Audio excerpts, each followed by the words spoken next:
والصلاة والسلام على عباده الذين اصطفى خصوصا على أفضلهم وخاتم النبيين محمد الأمين وعلى آله وصحبه أجمعين. أما بعد فأعوذ بالله من الشيطان الرجيم. بسم الله الرحمن الرحيم.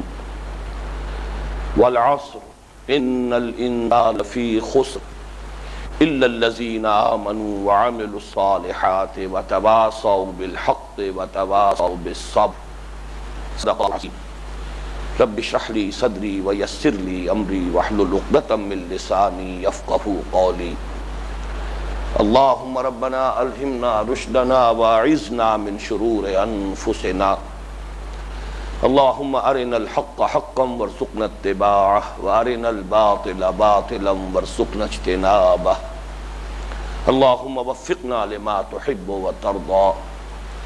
اللهم ربنا اجعلنا من عبادك الذين آمنوا وعملوا الصالحات وتواصوا بالحق وتواصوا بالصبر. آمین یا رب العالمین.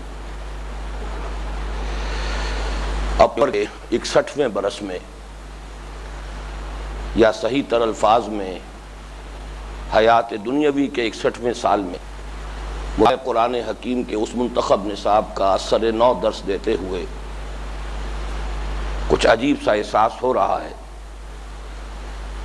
جس کا درس میں بہت شد و مد کے ساتھ، زور شور کے ساتھ، تکرار اور اعادے کے ساتھ بہت مرتبہ دے چکا ہوں۔ اس منتخب نصاب کی ایک تاریخ ہے اور اس کے ساتھ میرا جو تعاہد ہے، ذہنی اور قلبی رشتہ،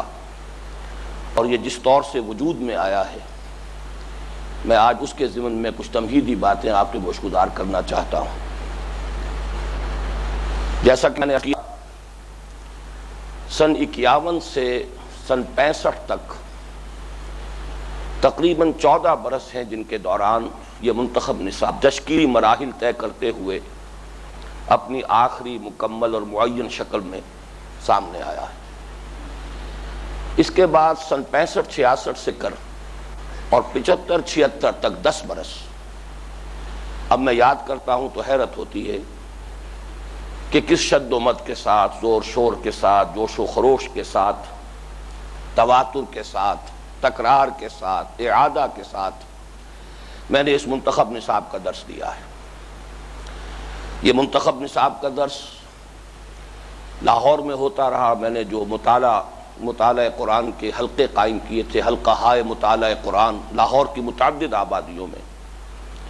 وہاں میں نے اس مکمل منتخب نصاب کا درس دیا۔ پھر یہ کہ مسجد خضرہ سمن آباد میں جب سلسلے وار درس شروع ہوا، اس سے پہلے اس منتخب نصاب کا مکمل درس دیا۔ پھر ایک دو مرتبہ اس میں وقفہ آیا، میری بیرون ملک سفر کی وجہ سے کوئی 4 ماہ کی غیر حاضری رہی لاہور سے، تو اس کے بعد پھر جب آیا میں تو پھر منتخب نصاب کے درس سے دوبارہ آغاز کیا۔ پھر جب وہ ہمارا ہفتے وار درس منتقل ہوا مسجد شہداء میں، تو پھر وہاں اس کا منتخب نصاب کا پھر سلسلے وار درس دیا۔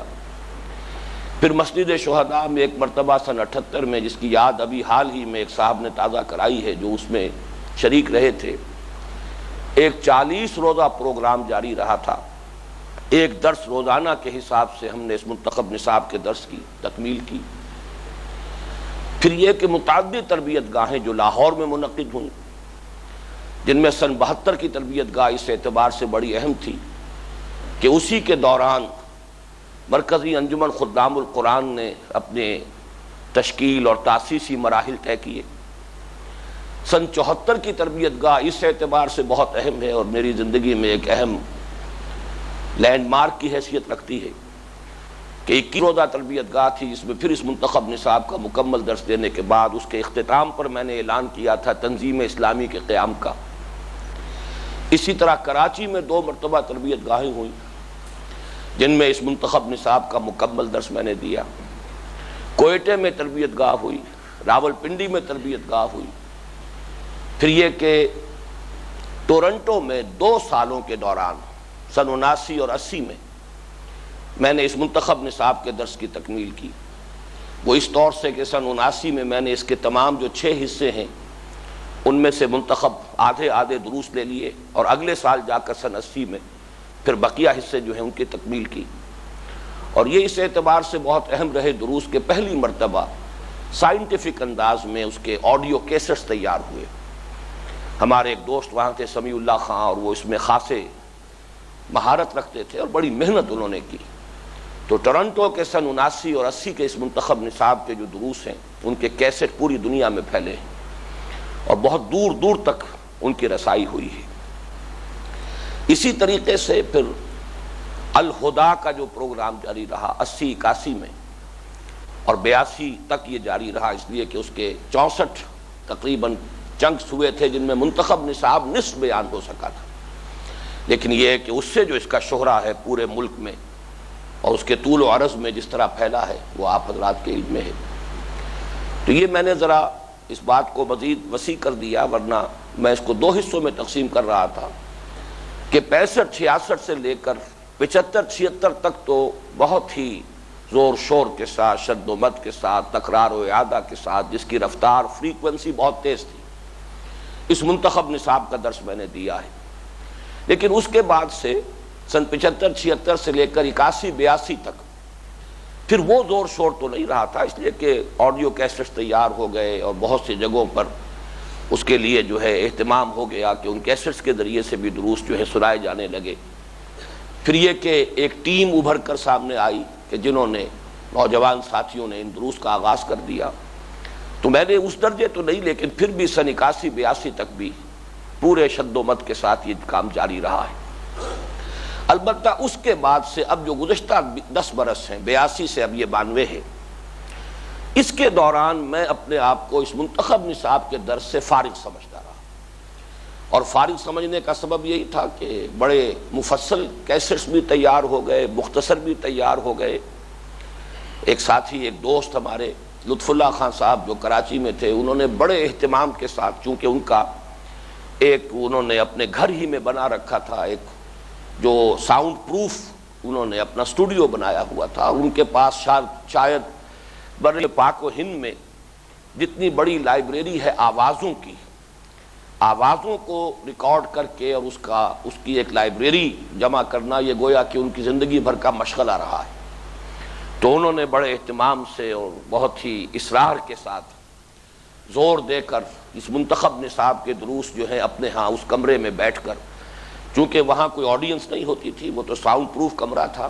میرے سامنے کوئی مخاطبین نہیں تھے، تو اس طریقے سے وہ 44 کیسٹس کا جو ہمارا سیٹ تیار ہوا ہے،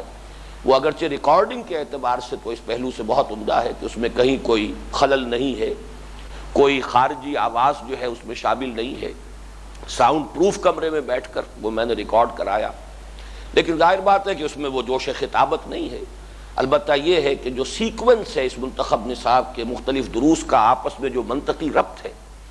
وہ ان 44 کیسٹس کے ذریعے سے بہت واضح طور پر سامنے آ جاتا ہے. پھر یہ کہ اس کے جو دروس ہوتے رہے مختلف جگہوں پر، تو ایسا بھی ہوا ہے کہ ایک ایک درس جو ہے 2.5 گھنٹے کا، 3 گھنٹے کا. تو گویا کہ یہ تمام اسباق جو ہیں اس منتخب نصاب کے، ان کے جو کیسٹس موجود ہیں وہ مطول بھی ہیں، یعنی بہت طویل، اور بہت مختصر بھی ہیں. چنانچہ مختصر ترین جو ہے یہ 44 کیسٹس کے اندر یہ جو ریکارڈ ہوا ہے. اس کے بعد جو ہے منتشر جو طریقے پر اس منتخب نصاب کے دروس ہوتے رہے، وہ میرے اندرون ملک دوروں کے دوران اور بیرون ملک، حیدرآباد، دکن وغیرہ اور امریکہ اور مختلف جگہوں پر اس کے جو میں نے دروس دیے ہیں، تو اکثر و بیشتر انہی منتخب نصاب ہی کے دروس میں سے کوئی درس یا چند دروس جو ہیں وہ مختلف مواقع پر میں دیتا رہا ہوں. ان کے بھی کیسٹس موجود ہیں. الہدا کراچی میں جو پروگرام دی رہا، خاصے طویل عرصے تک جاری رہا، اس میں بھی متفرق دروس جو ہیں اسی منتخب نصاب کے وہی سامنے آئے. اسی طرح راول پنڈی اسلام آباد میں، خاص طور پر اسلام آباد کے کمیونٹی سینٹر ہال میں، جو میرا خیال ہے کہ کئی سال متواتر ماہانہ درس کا پروگرام جاری رہا، اس میں بھی یہی منتخب نصاب کے دروس جو ہیں وہ بیان ہوئے ہیں. اس اعتبار سے ایک بڑی طویل تاریخ ہے. البتہ جیسا کہ میں نے عرض کیا ہے کہ گزشتہ 10 سالوں سے میں اپنے آپ کو اس سے فارغ سمجھ رہا تھا. ظاہر ہے کہ جب ابتدا میں نے یہ دروس دیے ہیں تو آتش جوان تھا، جسم و جان میں بھی توانائی تھی، جوش خطابت بھی تھا، طبیعت میں آمد بھی تھی، خیالات کا بہاؤ بہت تیز ہوتا تھا، اور میری یادداشت بھی بہت، میں سمجھتا ہوں کہ اللہ تعالیٰ کے فضل و کرم سے بہت ہی استحضار تھا مضامین کا۔ اب جب میں دیکھتا ہوں تو ظاہر بات ہے کہ صورتحال وہ نہیں ہو گئے ہے، بلکہ یہ کہ ہو گئے مزمحل قوا غالب۔ اب صورتحال یہ ہے کہ 61واں برس ہے عمر کا۔ اب ان دروس کے لیے جب میں آغاز کر رہا ہوں تو واقعہ یہ کہ طبیعت کے اندر ایک طرح کی خوف کی سی کیفیت ہے کہ میں ان کا حق ادا کر سکوں گا یا نہیں کر سکوں گا، اس لیے کہ میں یہ محسوس کرتا ہوں کہ یادداشت بھی اب اس طرح کی شارپ نہیں رہی ہے، اس میں کمی ہے۔ پھر بسا اوقات میرے دوران تقریر، دوران درس، میں اپنے خیالات کے بہاؤ میں بھی رکاوٹ محسوس کرتا ہوں۔ اس میں ایک سبب تو وہی یادداشت کی کمی جو ہے، جس طریقے سے حوالے جو مختلف مقامات پر گویا کہ از خود ایک آمد کسی کیفیت کے ساتھ خود بخود برآمد ہوتے تھے میری یادداشت کے ذخیرے سے، اب وہ بات نہیں ہے۔ پھر یہ کہ گزشتہ کوئی 6-7 سال کے دوران جو مجھے کمر کے درد کی تکلیف ہوئی، اور پھر اب کوئی 1-2 سال سے گھٹنوں کا درد، اس کی وجہ سے جو دوائیاں مجھے متواتر کھانی پڑ رہی ہیں اور جو ادویات استعمال کرنی پڑ رہی ہیں، ان کا بھی کچھ اثر ہے۔ میں سمجھتا ہوں کہ ادویات کا سائیڈ ایفیکٹ تو ہوتا ہے، ظاہر بات ہے کہ ہر دوا جو ہے، یہ ایک صحیح مقولہ ہے، ہر دوا زہر ہے، اس لیے کہ دوا ہے، وہ انسان کی کوئی نارمل کنزمپشن کی چیز تو نہیں ہے، غذا تو نہیں ہے۔ جہاں اس کے وہ مفید نتائج ہوتے ہیں جن کے لیے وہ دوا استعمال کی جاتی ہے، وہیں کچھ نہ کچھ مضر پہلو بھی ان کے ہوتے ہیں۔ پھر یہ کہ تیسری بات مجھے یہ بھی محسوس ہو رہی ہے اس وقت اس درس کا آغاز کرتے ہوئے، کہ اس دوران میں ظاہر بات ہے کہ انسان کا فکر جو ہے اس میں وسعت بھی ہوتی ہے، کچھ گہرائی بھی پیدا ہوتی ہے، تو ایک اب عادت ثانیہ بن گئی ہے زیادہ گہرائی میں جانے کی، تعمق کی۔ اور میں یہ سمجھتا ہوں کہ اس منتخب نصاب کا جو اصل کام ہے وہ در حقیقت یہ نہیں ہے کہ گہرائی میں زیادہ اترا جائے، بلکہ یہ چونکہ ہماری اس دعوت اور تحریک کی اصل بنیاد بنا ہے، تو اس کے اندر ایک میکروسکوپک ویو لانا جو ہے وہ زیادہ پیش نظر ہے، کہ ایک بڑا خاکہ ذہن میں بن جائے۔ اس کے بعد یہ کہ اس میں تفصیلات کا رنگ جو ہے وہ بھرا جا سکتا ہے، یا اس میں مختلف جو نکات ہوں علمی، ان کے اندر، ان کی گہرائی کے اندر جانا، یہ بھی ایک اضافی بات ہوگی۔ لیکن یہ کہ اگر ادھر زیادہ توجہ ہو جائے تو اس بات کا امکان ہے کہ وہ جو اس کو میں میکروسکوپک ویو کہہ رہا ہوں، اگر مائکروسکوپک چیزوں پر توجہ زیادہ ہو گئی اور مختلف علمی نکات پر زیادہ وقت صرف ہو گیا، تو اس کے نتیجے میں شاید جو اس کی جو افادیت ہے اور جو اس سے اصل مقصود ہے اس کو کچھ نقصان پہنچے۔ تو مجھے شعوری طور پر یہ اندیشہ جو ہے لاحق ہے، اور میں اپنے طور پر پوری طرح کوشش کروں گا کہ میں ان چیزوں سے ذرا بچ کر نکلوں، زیادہ علمی مباحث اور زیادہ گہرائی میں جانے والی جو باتیں ہیں ان سے احتراز کرتے ہوئے، اور وہی جو اس کا جو اصل مقصود ہے کہ ایک بڑا خاکہ جو ہے وہ ذہن کے اندر تیار ہو جائے قرآن مجید کی تعلیمات کا۔ کوشش کروں گا کہ توجہ اسی پر مرتکز رہے، لیکن اندیشہ یہ ہے کہ وہ عربی کا ایک مقولہ ہے کہ ظرف میں جو ہوتا ہے وہی ٹپکتا ہے، تو ظاہر بات ہے کہ اب ذہن میں جو چیزیں ہیں وہ بے اختیار بھی اور بلا ارادہ بھی ہو سکتا ہے کہ وہ زبان سے ٹپکیں، تو یہ بھی ایک اندیشہ ہے۔ میں یہ ساری باتیں اس لیے عرض کر رہا ہوں کہ آپ حضرات ذہناً جو ہیں وہ اس کے لیے خود بھی تیار ہو جائیں، اور میں ایک طرح کی آٹو سجیشن بھی کہ میں خود اپنے سامنے بھی جو چیزیں رکھ رہا ہوں اس میں آپ کو گواہ بنا رہا ہوں، تاکہ مجھے ان پر عمل کرنے میں کچھ آسانی ہو جائے۔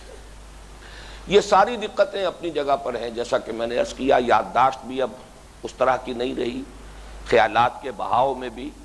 اب وہ تسلسل، وہ روانی، وہ آمد کی کیفیت نہیں ہے، کہیں کہیں رکاوٹ بھی ہوتی، جسے میں خود شدت سے محسوس کرتا ہوں، سامعین کی طرف سے بھی بسا اوقات اس کا اظہار ہوتا ہے۔ پھر دوسری طرف یہ کہ وہ تعمق کی جو عادت بن گئی ہے، عادت ثانیہ جب بن جائے تو بڑا مشکل ہوتا ہے اس سے آدمی کا بچ کر نکلنا۔ اس سب کے باوجود جب احباب کا یہ تقاضا ہوا کہ اس درس کو اثر نو میں ریکارڈ کراؤں، اور در حقیقت یہ ہماری اس دعوت و تحریک کی ایک ضرورت ہے، احباب کا تقاضا اپنی جگہ پر ہے، لیکن چونکہ ہماری یہ پوری دعوت اور تحریک اس کی اصل اساس، اس کی جڑ یہی ہے۔ جڑ کہا جا سکتا ہے کہ دعوت رجوع القرآن، تعلیم و تعلم قرآن، لیکن یہ کہ اس کے لیے جو اصل اساس بنی ہے، جو اصل اس کے لیے مرکز اور محور بنا ہے، وہ یہی مطالعہ قرآن حکیم کا منتخب نصاب ہے۔ اس کے ہمارے پاس جو ریکارڈنگ ہے وہ آڈیو کیسٹس میں تو ہے، مطول بھی اور مختصر بھی، لیکن یہ کہ ویڈیو کیسٹس میں یہ موجود نہیں ہے۔ تو تقاضا یہ ہوا، اور آج کل کا جو بھی ہر زمانے کا اپنا ایک رجحان ہوتا ہے، تو محسوس ہوتا ہے کہ اب جو اس کی تاثیر ہے آڈیو ویژول دونوں چینلز کے ذریعے سے، کانوں اور آنکھوں دونوں کے ذریعے سے جو بات انسان کے ذہن میں اترتی ہے اس کی تاثیر زیادہ ہے۔ اس اعتبار سے اس ضرورت کا احساس ہوا، اور میں اس کو کوشش کر رہا ہوں اللہ تعالیٰ پر بھروسہ کرتے ہوئے، بیدہ توفیق وعلیہ التکلان، توفیق، تیسیر، تائید، نصرت کل کی کل اللہ کی طرف سے ہے، اور ہمارا توکل، اعتماد، بھروسہ بھی اسی کی ذات پر ہے۔ آپ بھی دعا کریں کہ اللہ تعالیٰ جو بھی اس ضرورت کا احساس ہوا ہے ہمارے رفقا کو، اور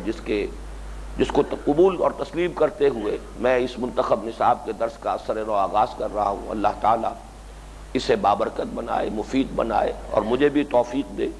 کہ ان تمام رکاوٹوں کے باوجود جو میں نے بیان کی ہیں میں کسی درجے میں اس کا حق ادا کر سکوں۔ اس سے پہلے کہ اب سورۃ العصر سے میں اپنے درس کا آغاز کروں، میں اسی تمہید میں شامل کرنا چاہتا ہوں ایک دوسرا حصہ، کہ جس کو میں نے عرض کیا تھا کہ اس منتخب نصاب کا ایک تشکیلی پیریڈ ہے، اس کی ایک تاریخ ہے، سن 51 سے اور سن 65 تک یہ مختلف مراحل طے کرتا ہوا اس شکل کو پہنچا ہے کہ جو اب مطبوعہ کتابی شکل میں بھی سامنے موجود ہے۔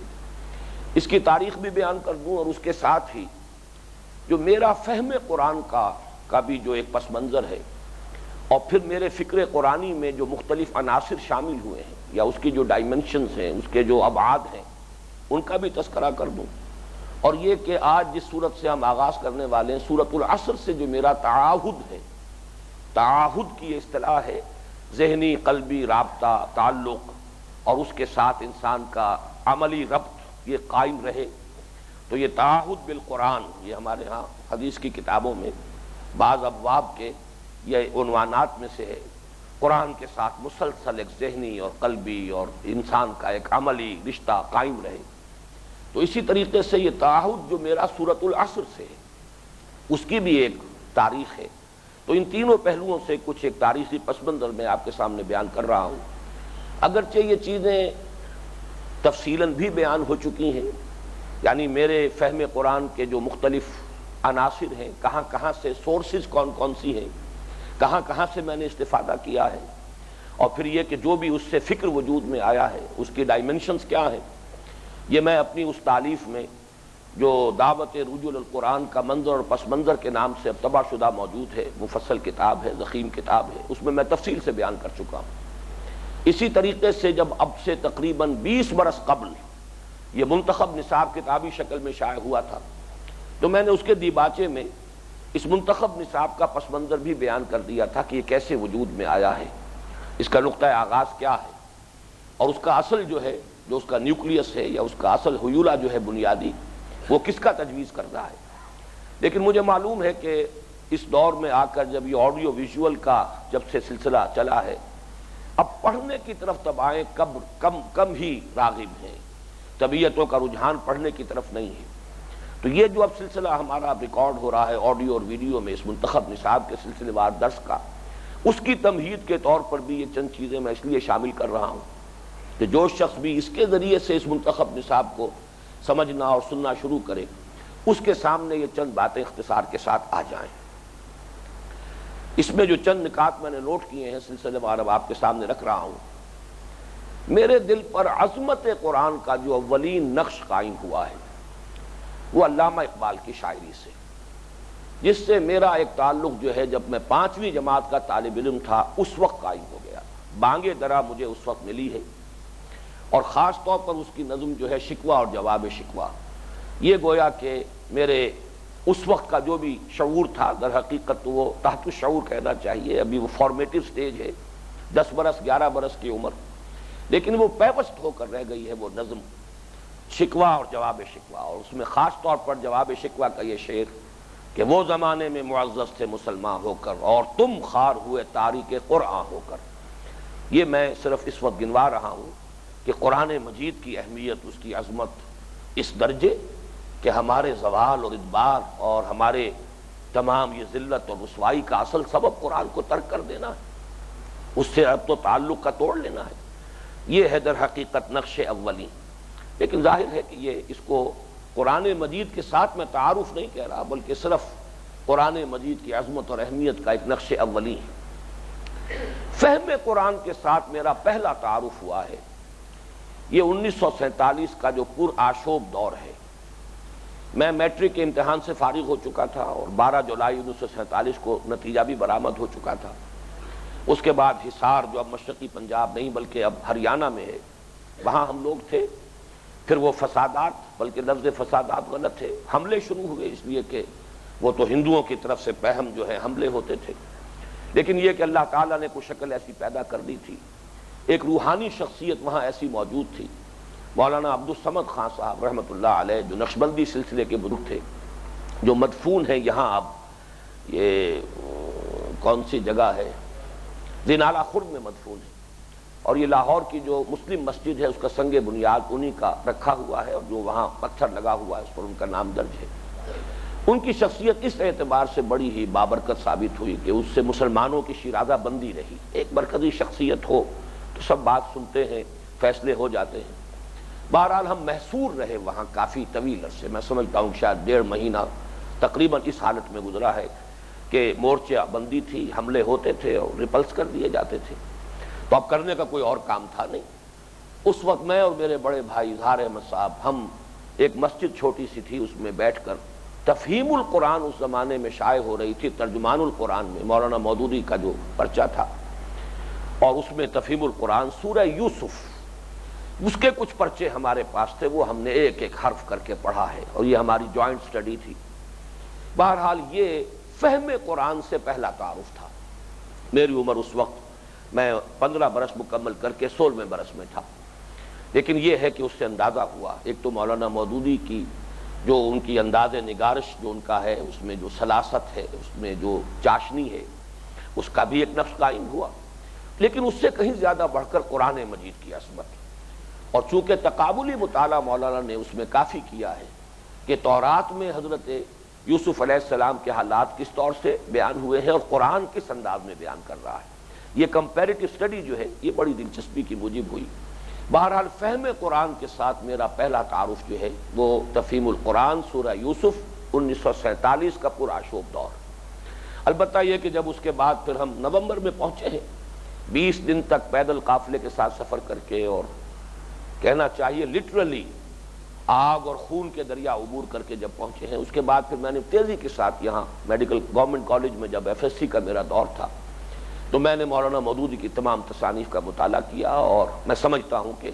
اللہ تعالیٰ کے فضل و کرم سے میں نے انہیں سمجھ بھی لیا، اور چونکہ اس میں بھی جا بجا قرآن مجید کے حوالے وہ دیتے ہیں، اس اعتبار سے قرآن مجید کے ساتھ ذہنی ربط اور قائم ہوا۔ لیکن اس کے ساتھ ہی پھر یہ سن 51-52 میں اب آئیے فکر فراہی کے ساتھ میرا ابتدائی تعارف ہوا۔ سن 51 اور 52 میں اسلامی جمعیت طلبہ لاہور اور پھر پنجاب کا ناظم تھا۔ سن 51 کے دسمبر کی چھٹیوں میں اور سن 52 کے جو موسم گرما کی تعطیلات ہیں اس میں میں نے 2 تربیت گاہیں منعقد کی۔ ان دونوں تربیت گاہوں میں مولانا امین حسن اصلاحی صاحب نے ہمیں قرآن مجید کے کچھ منتخب مقامات پڑھائے۔ ان میں ذرا نوٹ کر لیجئے، اس لیے کہ یہیں سے در حقیقت اس منتخب نصاب کا اصل جو ہے بلو پرنٹ تیار ہو رہا ہے۔ ظاہر ہے 10-15 دن کی تربیت گاہ ہے، پورا قرآن تو نہیں پڑھایا جا سکتا، سلسلے وار پڑھائیں گے تو سورہ بقرہ کے چند رکوع پر بات ختم ہو جائے گی، تو مولانا نے گویا کہ منتخب کیا کہ پورے قرآن مجید میں سے ایسے حصے کہ وہ اگر ان چند دنوں میں ان نوجوان طلباء کو پڑھا دیے جائیں تو کچھ انہیں اندازہ ہو جائے قرآن مجید کی تعلیمات کا۔ تو گویا کہ انہوں نے اپنے فہم کے مطابق اور جو بھی ان کا مطالعہ قرآن تھا اس سے پورے طور پر اسے بروئے کار لاتے ہوئے چند مقامات منتخب کیے۔ وہ مقامات نوٹ کر لیجئے۔ انسان کی انفرادی سیرت و کردار کے ضمن میں سورہ لقمان کا 2 رکوع اور سورۃ الفرقان کا آخری رکوع، مسلمانوں کی عائلی زندگی کے ضمن میں ہدایات پر مشتمل سورہ تحریم، مسلمانوں کی ملی زندگی پر کے ضمن میں اصولی اور تفصیلی ہدایات پر مشتمل سورۃ الحجرات، اقامت دین اور اس کے لیے جہاد و قتال اس کے لیے سورۃ الصف، اور پھر یہ کہ اس راہ میں جو آزمائشیں آتی ہیں اس آزمائشوں میں انسان کے لیے استقامت کے لیے کیا چیزیں مفید ہیں، اس کے ضمن میں سورہ عنکبوت۔ یہ گویا کہ 4 صورتیں مکمل، سورہ حجرات، سورہ صف، سورہ تحریم اور سورہ عنکبوت، اور 2 رکوع سورہ لقمان کے اور سورہ فرقان کے۔ یہ منتخب نصاب تھا جو مولانا اصلاحی صاحب نے سن 51 کی تربیت گاہ میں بھی پڑھایا، اور پھر اسی کو دوبارہ انہوں نے سن 52 کی تربیت گاہ میں پڑھایا۔ میں دونوں میں شریک تھا ناظم کی حیثیت سے۔ سن 51 میں میں ناظم تھا لاہور کا، اور سن 52 میں میں ناظم تھا جمعیت پنجاب کا، تو دونوں میں میں ناظم کی حیثیت سے شریک تھا۔ تو یہ در حقیقت ایک اعتبار سے فکر فراہی کے ساتھ میرے تعلق اور میرے تعارف کا نقطہ آغاز ہے۔ اس لیے، اور یہ بھی میں عرض کر دوں کہ فکر فراہی سے میری مراد کیا ہے۔ 3 چیزیں ہیں اصل کے جو فکر فراہی کے امتیازی جو خصائص ہیں۔ نمبر 1، نظم قرآن پر زور، یعنی آیات باہم مربوط ہیں، اور آیات مل کر جب سورت بنتی ہیں تو سورت میں کوئی نہ کوئی عمود ہوتا ہے، مرکزی مضمون ہوتا ہے۔ جیسے کہ ایک ہار ہے، اس میں موتی پروئے ہوئے ہیں، لیکن وہ موتی کسی ڈور کے اندر پروئے ہوئے ہیں، تو ہر سورت کی ایک ڈور ہے، اس کا ایک عمود ہے، اور جو اس کی آیات ہیں وہ آیات اس ڈور کے ساتھ منسلک ہیں۔ اپنی جگہ پر ہر آیت علم کا، حکمت کا، ہدایت کا موتی ہے، لیکن جو ترتیب قائم ہوئی ہے اس ڈور میں پروئے جانے کی بنا پر اس سے اس کا حسن دوبالا ہوتا ہے، اس میں جو ایک نیا اضافہ ہوتا ہے حسن کا، تو وہ حسن معنوی جو ہے وہ اس ربط کے ساتھ متعلق ہے۔ تو ایک تو نظم قرآن، نمبر 2 قرآن مجید کے کچھ مخصوص اسالیب ہیں کہ اگر ان کو انسان نہ سمجھے تو قدم قدم پر الجھتا ہے، ٹھوکریں کھاتا ہے۔ وہ کچھ، ہر زبان کے اپنے کچھ اسلوب ہوتے ہیں، اور قرآن مجید نے عربی کے معروف اسالیب پر کچھ اپنے خاص مخصوص جو ہے وہ اسالیب کا اضافہ کیا ہے۔ اور تیسری اور میرے نزدیک اہم ترین بات ہے، اور وہ یہ ہے کہ قرآن حکیم کا ایک فطری طرز استدلال ہے، منطقی نہیں ہے، فلسفیانہ نہیں ہے، مناظرانہ نہیں ہے، بلکہ ایک فطری طرز استدلال، یعنی کچھ بدیہیات فطرت ہیں جو انسان کے اندر ہیں، فطرت انسانی کے اندر موجود ہیں، ان پر استدلال کی بنیاد قائم کرنا اور ان سے بات کو آگے لے کر چلنا، بجائے منطق کے اور اس طرح کی اور دوسری دلیلوں کے۔ یہ فطری اسلوب استدلال جو ہے، یہ 3 چیزیں ہیں کہ جنہیں میں سمجھتا ہوں کہ فکر فراہی کا اصل جو ہے لب لباب وہ ان 3 چیزوں میں ہے، یہ اس کی امتیازی خصائص ہے۔ اس سے میرا پہلا تعارف ہوا، اور میں سمجھتا ہوں کہ اس کی بھی سب سے بڑی وجہ یہ ہوئی کہ مولانا اصلاحی صاحب نے جب 4 صورتیں پوری پڑھائیں، اگر وہ مختلف آیات صرف لیتے اور اس کے حوالے سے اپنے لیکچر مرتب کرتے تو وہ بات وہ نہ بنتی، بلکہ انہوں نے جیسے سورۃ الصف لے لی۔ اب ظاہر بات ہے جب سورہ صف کا درس ہوگا تو اس کا مرکزی مضمون کیا ہے، اس کا عمود کیا ہے، اس کی مختلف آیات اس سے کیسے مربوط ہیں، سورہ حجرات کا مرکزی مضمون کیا ہے، اس کا عمود کیا ہے، اس کی مختلف آیات یا مختلف حصے اس کے کس طرح باہم مربوط ہیں۔ تو اس سے در حقیقت وہ جو فکر فراہی ہے اور خاص انداز ہے تدبر قرآن کا، اس سے تعارف حاصل ہوا، اور اس کو اب میں قرار دے رہا ہوں سیکنڈ ڈائمنشن اپنے فہم قرآن کی۔ مولانا مودودی صاحب کا اسلوب اور مولانا مودودی اور مولانا اصلاحی صاحب کے اسلوب میں، اس لیے کہ جب فکر فراہی کے ساتھ میرا یہ تعارف ہو گیا تو اس کے بعد مولانا اصلاحی صاحب کی تصانیف میں نے بالاستیعاب پڑھی اور بڑے شوق سے پڑھی۔ جماعت اسلامی کے عام کارکن اور عام ارکان جو ہے وہ مولانا اصلاحی صاحب کی تصانیف میں دلچسپی محسوس نہیں کرتے تھے، بلکہ سمجھتے تھے، عام طور پر کہا جاتا تھا اس حلقے میں کہ بڑی خشک کتابیں ہیں۔ مولانا مودودی کا انداز بڑا سہل ہے، وہ بات کو پوری طرح سمجھاتے ہیں، کھول کر بیان کرتے ہیں، جبکہ مولانا اصلاحی صاحب کی جو کتابیں حقیقت شرک، حقیقت توحید، حقیقت تقویٰ، ابتدا میں تو یہی کتابیں تھیں، بعد میں تدبر قرآن کے نام سے وہ کتاب چھپی ہے کہ جو اب مبادئ تدبر قرآن کے نام سے تباہ ہوتی ہے، اس لیے کہ تدبر قرآن کے نام سے اب ان کی تفسیر آ گئی۔ تو میں نے ہی یہ نام تجویز کیا تھا، تدبر قرآن جو پہلے کتاب چھپی تھی کہ اس کا نام میں نے رکھا مبادئ تدبر قرآن، اور ایک یہ کہ دعوت دین اور اس کا طریقہ کار، یہ کتابیں آئی ہیں، یہ بات کی بات ہے۔ پہلے حقیقت توحید، حقیقت شرک، حقیقت تقویٰ، یہ 3 کتابیں تھیں، اور یہ لوگوں کو بہت ثقیل محسوس ہوتی تھی۔ لیکن میرا جو تعارف ہو گیا اس فکر فراہی کے ساتھ، اور اسلوب جو ہے تدبر قرآن کا مولانا فراہی کا، تو اس کے ذریعے سے مجھے جو ایک ذہنی مناسبت قائم ہوئی مولانا اصلاحی صاحب کی ان تصانیف سے، اس سے میں عرض کر رہا ہوں کہ ایک سیکنڈ ڈائمنشن کا اضافہ ہوا ہے۔ مولانا مودودی کی تصانیف میں اصل میں کوئی مضمون ہے، کوئی موضوع ہے، اس پر گفتگو کرتے ہوئے آیات جو ہیں وہ ثانوی طور پر استشہاد اور استدلال کے طور پر آتی ہے۔ گویا کہ جو بھی تانا بانا ہے اس مضمون کا وہ تو مصنف نے خود اپنے ذہن میں قائم کیا ہے، اس کے اندر مقدمہ کیا ہے، پھر کیا دلیل ہے، لیکن یہ کہ دلیل میں پھر قرآن مجید کی آیات، گویا کہ وہاں قرآن مجید سے استشہاد ہے ثانوی درجے میں۔ اصلاحی صاحب کا انداز جو ہے وہ یہ ہے کہ وہ قرآن مجید ہی کو گویا بیس بنا کر اس سے استنباط کرتے ہوئے چلتے ہیں۔ یہ ان دونوں کی تحریروں کا اور اسلوب نگارش کا بنیادی فرق ہے۔ بہرحال اسی زمانے میں پھر میں یہ تو آج جب سوچ رہا تھا اور یہ میں جب نکات کچھ نوٹ کر رہا تھا کاغذ پر اس وقت کی گفتگو کے لیے، تو بار بار دل میں یہ خیال آیا ہے کہ یہ بھی اللہ تعالیٰ کا بہت بڑا فضل اور احسان مجھ پر ہوا ہے۔ یعنی میری عمر جب یہ سن 51 کی تربیت گاہ میں نے اٹینڈ کی ہے تو 19 برس تھی، اور اس کے بعد تو یہ بھی سلسلہ جو چلا ہے جیسا کہ میں عرض کر رہا ہوں چند برس کے اندر 19-20 برس کی عمر سے لے کر 24-25 برس کی عمر تک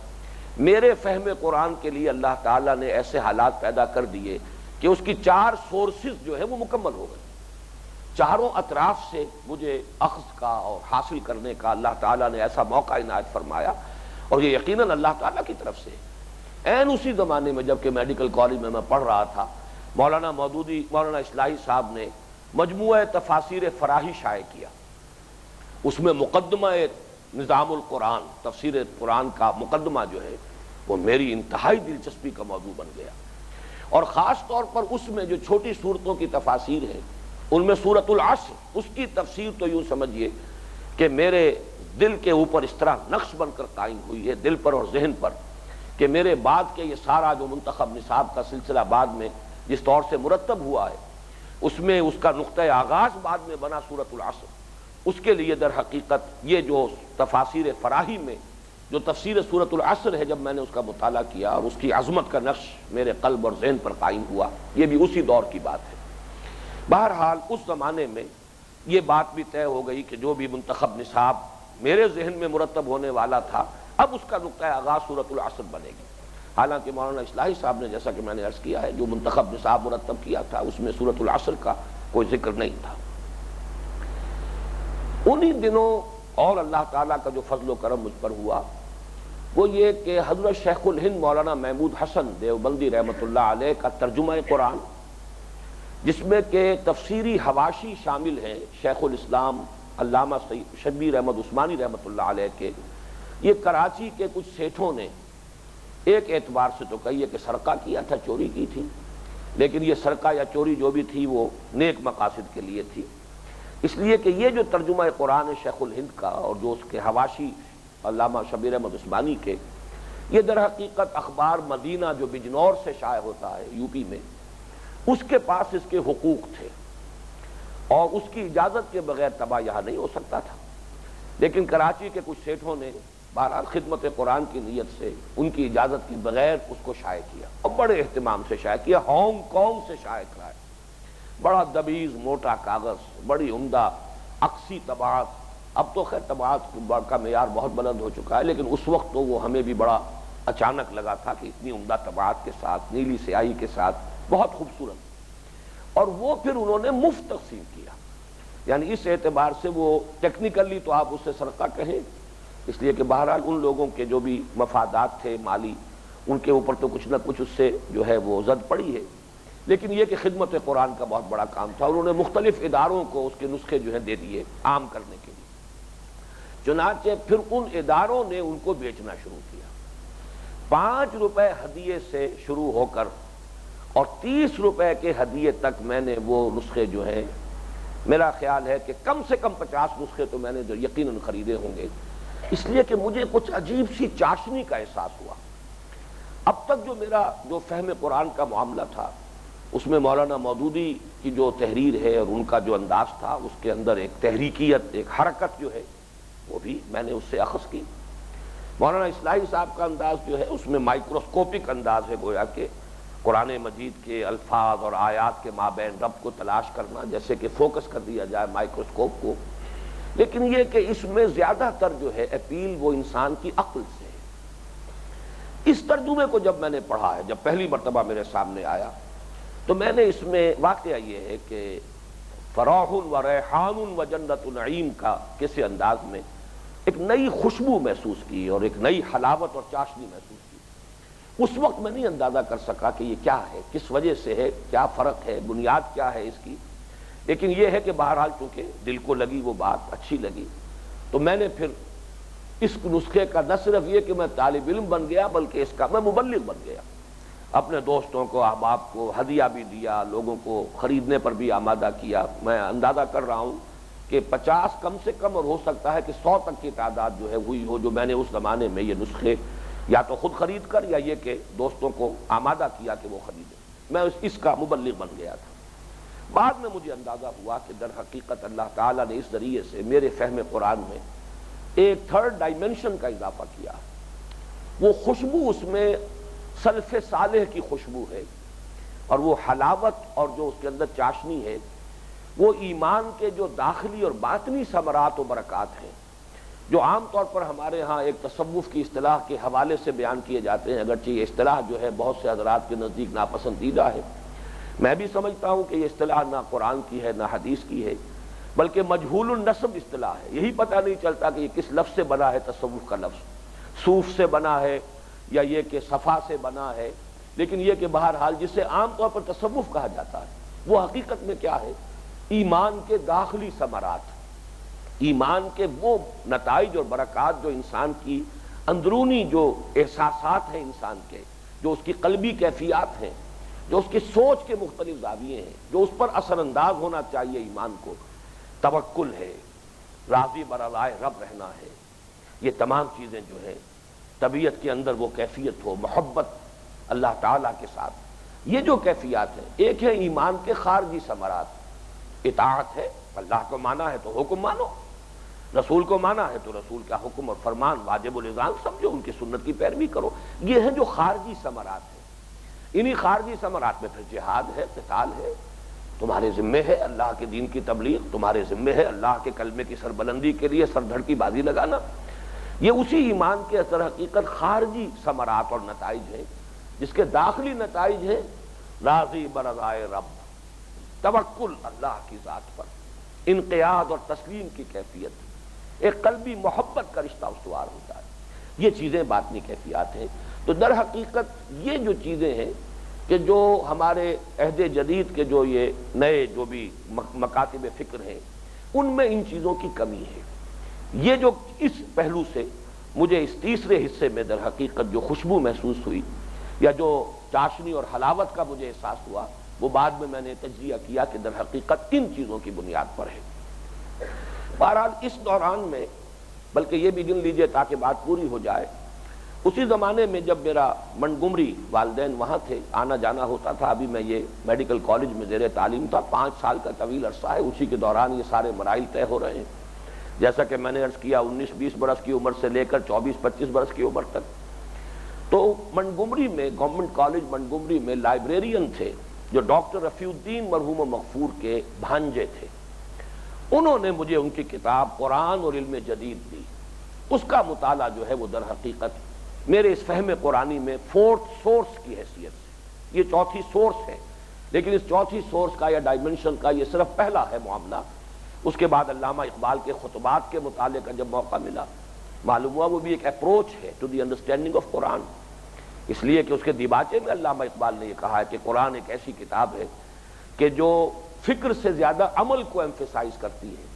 لیکن یہ کہ بہرحال اس کے بعد جو اپروچ ہے اس کے اندر انہوں نے جو راستے کھولے ہیں قرآن، فہم قرآن کے، خصوصاً اس کے فلسفے اور حکمت کے، وہ بڑے اہم ہیں۔ اسی طریقے سے پھر علامہ اقبال کی فارسی شاعری سے در حقیقت جو ایک اعتبار سے میرے نزدیک قرآن مجید کے حکمت اور فلسفے کی ترجمانی اس دور میں سب سے جامع ترین صورت میں ہوئی۔ پھر اس کے بعد جب میرے ذاتی مراسم قائم ہوئے ہیں ڈاکٹر رفیع الدین مرحوم سے بھی لاہور میں، وہ بھی منتقل ہو کر آ گئے، جب میں لاہور دوبارہ سن 65 میں آیا ہوں، تو 65 سے 68 تک میرے ان سے بڑے گہرے مراسم رہے۔ اور پروفیسر یوسف سلیم چشتی جو علامہ اقبال کے کی کتابوں کے، ان کے اشعار کے شارح بھی ہیں، ان سے میری جو فکر ہے فہم قرآن یا فکر قرآنی کی فورتھ ڈائمنشن جو ہے وہ مکمل ہوئی ہے۔ بہرحال اس کا نتیجہ جو نکلتا رہا میں اس کی طرف اشارہ کر رہا ہوں۔ جب میں جمعیت طلبہ کا کارکن تھا تو مختلف ہمارے اجتماعات میں درس قرآن مختلف لوگوں کے ذمے لگتا تھا۔ جب میرے ذمے لگتا تھا تو لوگ محسوس کرتے تھے کہ یہ کچھ اور بات کرتا ہے، اس لیے کہ باقی ہمارے ساتھی جو ہیں وہ صرف مولانا مودودی کی تحریروں کے پڑھنے والے تھے، یا صرف تفہیم القرآن ان کی واحد سورس۔ تو اب وہ ظاہر بات ہے جانی پہچانی چیزیں وہی پیرٹ لائک انہی کو ریپیٹ کر دیا جائے تو اس کے اندر وہ پھر کیفیت، وہ رنگ، وہ دلچسپی پیدا نہیں ہو سکتی تھی۔ چونکہ میرا مطالعہ وسیع ہو رہا تھا، میں مختلف سورسز سے مزید جو ہے وہ اپنے فہم قرآن کے کو وسعت دے رہا تھا، تو بڑی دلچسپی اور دھوم ہو گئی تھی جمعیت کے حلقوں میں بھی۔ اور جماعت اسلامی جو ہے منٹگمری جب میں جاتا تھا تعطیلات میں تو وہاں بھی ان کے اجتماعات میں درس قرآن، تو ہم لوگ محسوس کرتے تھے کہ یہ کچھ شے دیگر ہے، اس میں کچھ جامعیت کا جو ہے وہ کچھ اور ہی انداز ہے۔ تو اس سے مجھے اور مطالعہ قرآن کی تحریک مجھے ملی ہے۔ ظاہر بات ہے جب آدمی کو درس دینا ہوتا ہے، سوچتا ہے، غور و فکر کرتا ہے، صغرا کبرا اپنا جوڑتا ہے۔ آخر یہ کہ بزم میں اہل نظر ہے بھی ہے، تماشائی بھی، ایسے بھی لوگ ہوتے ہیں کہ جن کے بارے میں اور مجھے اب تک یاد ہے کہ متعدد جو فارغ التحصیل علماء ہیں وہ میرے درس میں شریک ہوتے تھے، جبکہ میں دوران تعطیلات جایا کرتا تھا منٹگمری اور وہاں میرا درس ہوتا تھا جماعت اسلامی کے اجتماع میں۔ مولانا محمد شریف صاحب، ان کا انتقال ہو گیا ہے، مولانا شمس الدین صاحب ابھی بقید حیات ہیں، پہلے مولانا محمد شریف صاحب جو فارغ دیوبند تھے وہ وہاں کے امیر تھے، پھر مولانا شمس الدین صاحب بھی ہوئے، اور یہ دونوں حضرات یہ کہتے تھے کہ ہم نے یہ قرآن ہم نے نہیں پڑھا، یہ قرآن ہمیں نہیں پڑھایا گیا، جو باتیں آپ بیان کر رہے ہیں مانتے تھے، صحیح ہے، بالکل درست ہے، لیکن یہ کہ ہمارے سامنے یہ قرآن نہیں آیا ہے، قرآن کی تعلیم یا اس کی تشریح یا تفسیر کے یہ پہلو نہیں آئے۔ تو اس طریقے سے ایک اس کے اندر تحریک ملتی رہی مسلسل غور و فکر کی۔ اب اہل علم بھی بیٹھے ہوئے ہیں، ظاہر بات ہے کہ میں کہیں کوئی بات اگر ایسی کہہ دوں کہ جس سے ان کے اوپر ایک منفی اثر ہو تو تیاری کرنی پڑتی تھی۔ یہ میں اس لیے بیان کر رہا ہوں کہ میں ظاہر بات ہے کہ کوئی علوم دینی کا باضابطہ طالب علم کبھی نہیں رہا ہوں، یہ سیدھی سی بات ہے، لیکن یہ کہ اس ذریعے سے میرے اندر مسلسل جو تحریک پیدا ہوتی رہی مطالعے کی، اس سے یہ میرا جو فہم قرآنی کا سلسلہ ہے اور جس نے پھر مرتب ہو کر اور جمع ہو کر فکر قرآنی کی شکل اختیار کی ہے، اس کے لیے مجھے بڑی اس سے مدد حاصل ہوئی ہے۔ یہاں میں اس وقت عارضی طور پر اپنی بات روک رہا ہوں اس لیے کہ ہم نے طے کیا ہے کہ یہ ہماری ریکارڈنگ 45 منٹ کے چنکس کی صورت میں ہوگی، تاکہ اسے جب دکھایا جائے یا اس کو ذریعہ بنایا جائے اس دعوت و تبلیغ کا اور قرآن مجید کے اس فہم کو عام کرنے کا، تو معین ایک وقفے کے اندر وہ ایک نشست جو ہے مکمل ہو جایا کرے۔ اقول قولی ھذا واستغفر اللہ لی ولکم ولسائر المسلمین والمسلمات۔